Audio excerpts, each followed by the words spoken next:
Um salve de Ibirama a toda a nação havaiana. Obrigado, Luan, por ter convidado para poder passar um pouquinho aqui sobre a temporada 2023 do Avaí, ano do centenário do Avaí Futebol Clube. Fizemos 64 jogos nesse ano, sendo um amistoso, 63 oficiais, sendo que foram 20 vitórias, 20 empates e 24 derrotas. Tivemos 5 treinadores na beira do campo do Avaí nesse ano, sendo eles o Alex, o Marquinhos, o M10, o Morínigo, o Barroca e o Rafael Laruccia. De todos esses 5 treinadores, apenas o Barroca conseguiu ter mais vitórias do que derrotas. Todos os outros tiveram mais derrotas do que vitórias. Então já dá para dizer que não foi um ano muito agradável. O Avaí acumulou eliminações nas quartas de final do Criciúma, contra o Criciúma. Acabou também saindo na primeira fase na Copa do Brasil para o Retrô, no seu primeiro e único jogo. E acabou saindo na semifinal na Copa Santa Catarina, perdendo para o Concórdia, que ficou em segundo lugar. E na Série B o Avaí conseguiu ficar em 13º lugar geral, com 44 pontos, 38 jogos, foram 10 vitórias, 14 empates e 14 derrotas, sendo 31 gols pró e 48 gols tomados, num saldo negativo de 17 gols.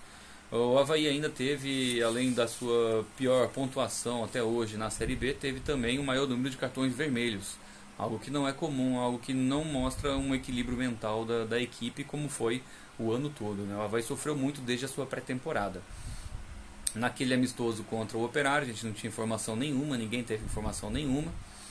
Contratações equivocadas, muitas correções de rota, como diz o próprio presidente do Avaí, o que custou um total aí de 22 milhões de déficit, gerou 22 milhões de déficit orçamentário. O Avaí gastou 65 milhões nesse ano para que fizesse essa campanha aí ridícula no mínimo, Então o Avaí foi eliminado em todas as competições que disputou e brigou contra o rebaixamento até o final.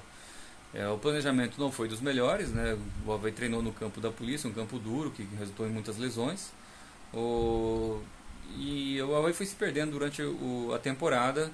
Com a chegada ali do Freeland, a Janela e o Barroca, o time conseguiu se reforçar um pouco mais, conseguiu se encorpar um pouco mais e conseguiu alguns resultados que lhe garantiram, com algumas rodadas de antecedência, o não rebaixamento, Mas é muito pouco porque o Avaí investiu, é muito pouco para que a diretoria prometeu e para que a torcida esperava em virtude do centenário. O Avaí também conseguiu fazer algumas atividades relacionadas a diversas modalidades esportivas, incluindo a Corrida do Centenário, que foi uma participação muito bacana para quem é colecionador, conseguiu pegar o seu item de coleção.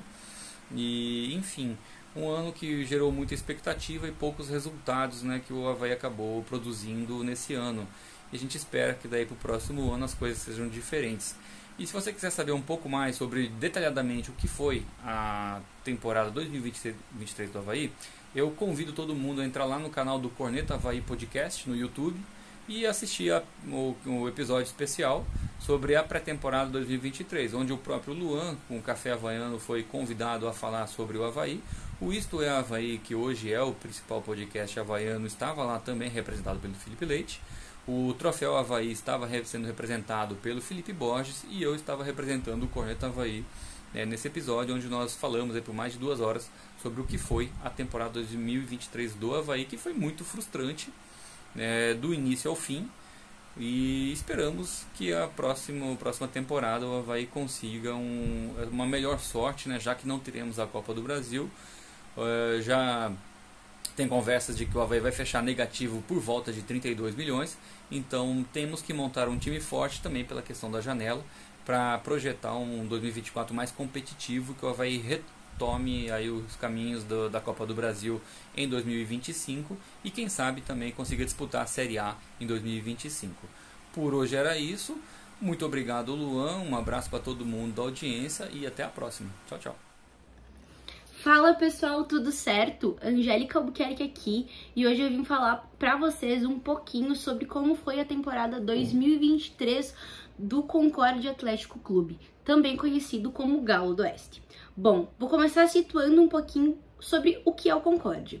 Concórdia é um time da cidade de Concórdia, Santa Catarina, que fica localizado no oeste de Santa Catarina. É um time jovem que teve sua fundação no ano de 2005. Então agora vamos ao que interessa, Como foi o 2023? A nossa temporada começou lá no Campeonato Catarinense. A competição em que o Concórdia teve a maior folha salarial do ano. O Concórdia, na época, era comandado pelo técnico Itamar Schulli, que hoje está no Santa Cruz. E naquela época o Concórdia teve algumas dificuldades na competição. Os famosos empates excessivos. O time empatava, o time ia bem, mas empatava. Não conseguia carregar os 3 pontos, né? Não conseguia conquistar os 3 pontos. Tanto em casa quanto fora. Foram inúmeros empates seguidos, um atrás do outro. Então, foi um time caro que não estava dando tanto retorno quanto a direção esperava, né? Foi um investimento mais alto, foi a maior folha salarial, a gente estava com uma folha salarial maior do que times que disputam a Série C, então o Concórdia estava tendo ali alguns probleminhas para lidar com isso, folha salarial alta e um time que não estava correspondendo tanto que estava sendo investido nele. E o técnico Itamar Schulli estava ali, né, naquela mesma situação de não tinha muita opção, mesmo tendo um grupo mais salgadinho em termos de valores. No Campeonato Catarinense, o Concórdia conseguiu avançar para a próxima fase e foi eliminado pelo Brusque já quando o assunto é mata-mata, né? Pelo segundo ano consecutivo, o Concórdia foi eliminado pelo Brusque. Uma nas quartas de finais e em 2022 na semifinal. Então o Concórdia não conseguiu avançar. Nisso tivemos algumas saídas, né? A folha salarial deu uma enxugada e o time não quis fazer nenhuma loucura.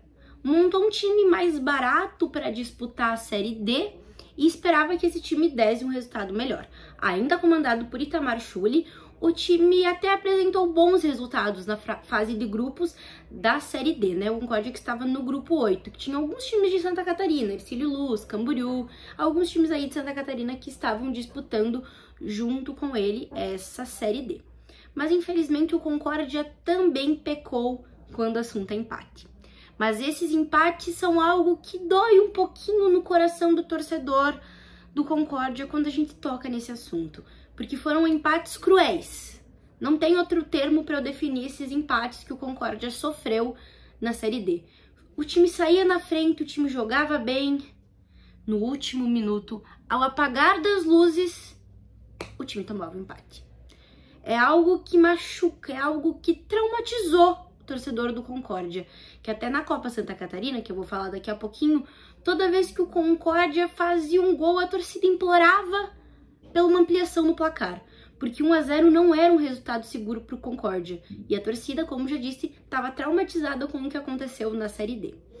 Na Série D, infelizmente, o Concórdia não avançou de fase e ficou pela fase de grupos, né? Precisava só de uma vitória para se classificar, né, na última rodada, e acabou perdendo para o Brasil de Pelotas, lá em Pelotas. Concórdia que ficou a um ponto de se classificar na Série D. Um ponto que um daqueles empates teria trazido pra gente, né? Em vez de um ponto, tivesse ganhado 3 em algum daqueles empates, teria avançado para a próxima fase. Foi muito difícil de digerir, porque o Concórdia ele já tinha disputado a Série D em 2012, mas o Concórdia estava jogando a Série B do Catarinense. O foco do time não era, né, a Série D, e sim subir para a elite do futebol catarinense. E até foi bem, tá? Não foi todo ruim assim na Série D em 2012, mas em 2023 a gente esperava que o time fosse melhor. Então agora a nossa expectativa é para 2024, até porque o Concórdia está classificado para Série D em 2024. Agora vamos falar um pouquinho sobre a Copa Santa Catarina. Essa tá bem, assim, clara na memória do torcedor, porque não fazem muitos dias que a gente perdeu a final em casa, né? Eu vou falar disso daqui a pouquinho. A Copa Santa Catarina ela foi marcada por uma mudança muito grande, porque ao fim da Série D, o técnico Itamar Schulli deixou o comando do Concórdia. E o Concórdia resolveu fazer uma aposta de auxiliar para treinador. Pegou o auxiliar técnico Lucas Isoton e transformou no comandante da Casa Mata. Uma aposta, né? E ainda o Concórdia tinha a ideia de usar a competição como laboratório. Ninguém acreditava que o Concórdia fosse chegar tão longe. Mas o time comandado por Lucas Isoton mostrou um pensamento diferente do time comandado por Itamar Schulli. Era um time mais pra frente. Era um time que abriu o placar e não tinha medo de ampliar, não esperava o empate. Era um time que enchia os olhos do torcedor. E esse time chegou à final. esse time chegou à final derrotando o Avaí na semifinal. Até um jogo que gerou polêmicas por conta das condições que estavam o Domingos Machado de Lima. Foi muita chuva, gente. Foi muita chuva no jogo da volta. Mas o Concórdia, né, ganhou do Avaí na ressacada e ganhou do Avaí no Domingos Machado. Então, né, não deu pro time da ilha. Agora, quando foi o assunto, foi a final, a gente tava com muita esperança de conseguir esse título inédito e a vaga da Copa do Brasil, que ajudaria muito financeiramente o time do Concórdia. O Concórdia passa, sim, por dificuldades financeiras, tem atraso de salários. Então, se a gente conseguisse essa vaga da Copa do Brasil, iria ajudar muito na questão financeira do clube. Mas, infelizmente, o Concórdia não ganhou a Copa Santa Catarina.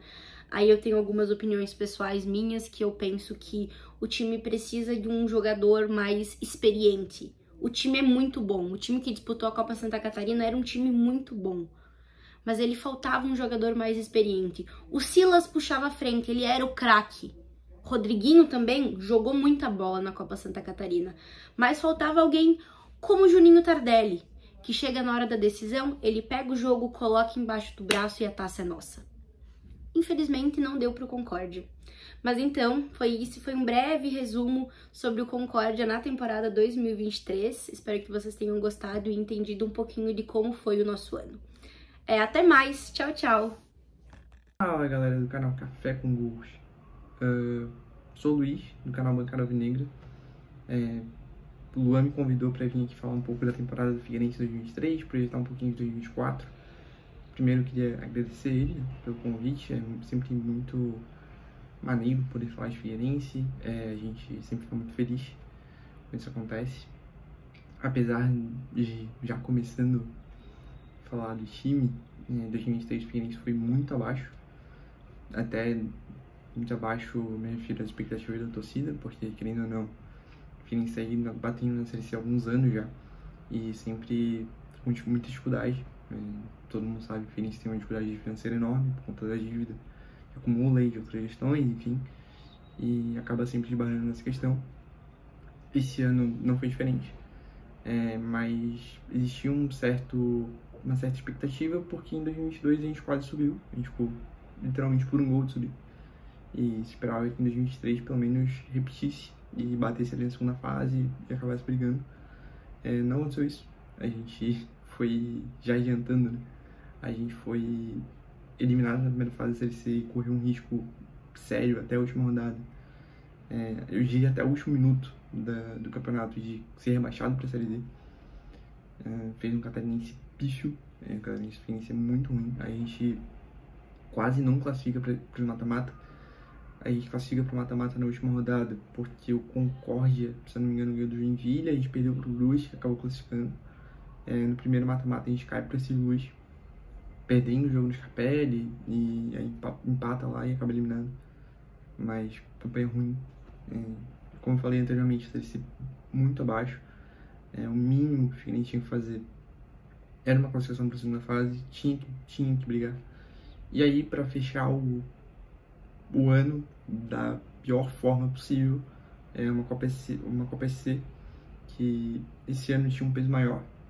Vários times aí que não costumam disputar, disputaram porque a CBF tirou as vagas via ranking, colocaram sua vaga via competição estadual. Ou seja, tu tinha duas possibilidades de classificar para a da Copa do Brasil de 2024 em Santa Catarina. Ou tu chegava na final catarinense, o vice e o campeão iriam para a final, ou tu era campeão da Copa SC. O Figueirense, como falei já anteriormente, foi eliminado na primeira fase, sobrou por disputar a Copa SC e acabou eliminado na primeira fase da Copa SC, onde vários times disputaram com o time sub-20, é o caso do Avaí, é o caso da Chapecoense, outros vindo ali de uma reconstrução de pós-Série D, com um time bem remendado.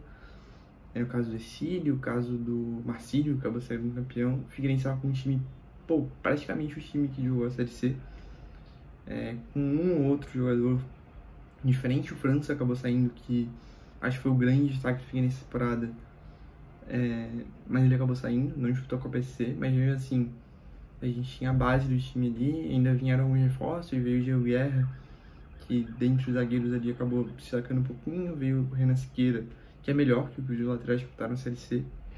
E mesmo assim, a gente não conseguiu classificar. Dentre tudo, a gente ainda perdeu um clássico com o time profissional para o time sub-20 do Avaí. Então, temporada tenebrosa do Figueirense. Destaque, é muito difícil.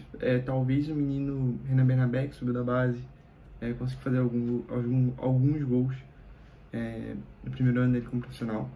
Foram, se eu não me engano, 3 gols no time profissional com pouquíssima minutagem. A gente chama bastante atenção para o ano que vem. Tem o França, que eu já citei aqui, que ele acabou saindo. E aí tem o Thiago, que salvou o Figueirense e não caiu para a Série D. Ele faz uma defesa no último jogo contra o Manaus na Série C, que é absurda. Aquela defesa, se o Figueirense hoje tem alguma perspectiva para 2024, passa muito por aquele lance. Mas 2024 vai ser diferente, independente dos resultados. Então vai ser diferente porque a gente teve uma mudança completa no Figueirense, desde o departamento de futebol até o elenco, desde a diretoria, né, melhor dizendo, porque o Figueirense teve uma proposta para administrar o futebol. É uma empresa do mercado financeiro, a Clave. A proposta foi aprovada pelo Conselho Deliberativo do Figueirense e a gente já está rodando aí com eles. Algo em torno de 70 milhões no final da operação. Nesse momento entraram 9 milhões, já foi quitado algumas dívidas que eles tinham, algumas pendências, e cerca de 6 milhões aí sobraram para investir completamente no futebol. E a gente já está vendo alguns resultados, como contratação de CEO. A gente já tem o Henrico Ambrosini, trabalhava no Cruzeiro na última temporada e agora vai trabalhar no Figueirense, nesse trabalho de reestruturação. O Marco Aurélio Cunha vai ser o diretor de futebol do Figueirense, nome muito conhecido do mercado brasileiro, até do mercado de Santa Catarina, já trabalhou no próprio Figueirense, trabalhou no Avaí, e vai ser o diretor do Figueirense para a temporada. E além dos dois, que são os nomes que seguem, são os nomes que lideram o futebol, né?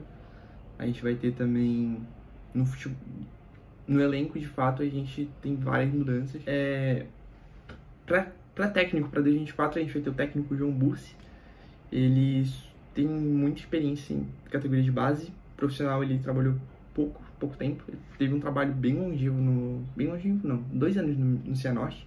Em determinado momento, ele teve o trabalho mais longevo do Brasil, em 2022, né? Ele acabou saindo daí em 2022 para assumir o Vitória. A campanha dele de recuperação do Vitória é algo de cinema, porque ele assume Vitória em 16º colocado na Série C, e em 14 jogos ele perde um apenas e consegue o acesso. Ele assume Vitória em 16º e leva o Vitória para a classificação, e da classificação para o acesso. São 14 jogos lá, 7 vitórias, 6 empates e 1 derrota. Essa é a única vitória, curiosamente, para o Figueirense. Ele perde 5-1 aqui no Scarpelli, mas acabou conseguindo um acesso no grupo do Figueirense, inclusive, em 2022. Acho que é um técnico que ajuda, ele agrega muito. Acho que a gente vai ter um time muito organizado com ele. Talvez não seja um futebol muito brilhante, mas vai ser algo organizado. Me lembra um pouco o Júnior Rocha, de 2022, me agrada bastante, para ser sincero. A gente espera que 2024 seja diferente, e eu acho que vai ser. Eu acho que essa diretoria, até o momento, vem sendo bastante séria, eu diria. Muito obrigado pela oportunidade de falar de Figueirense. A gente sempre gosta muito. Qualquer um dos 4 do bancada, eu posso falar. Mas acho que é isso. Muito obrigado pelo convite, novamente. Acho que posso falar isso por todo mundo do bancada, que é sempre muito gratificante pra gente falar do Figueirense. E sempre que precisar de alguma coisa, pode contar com a gente naquele zap, que estaremos aqui. É isso, fechou?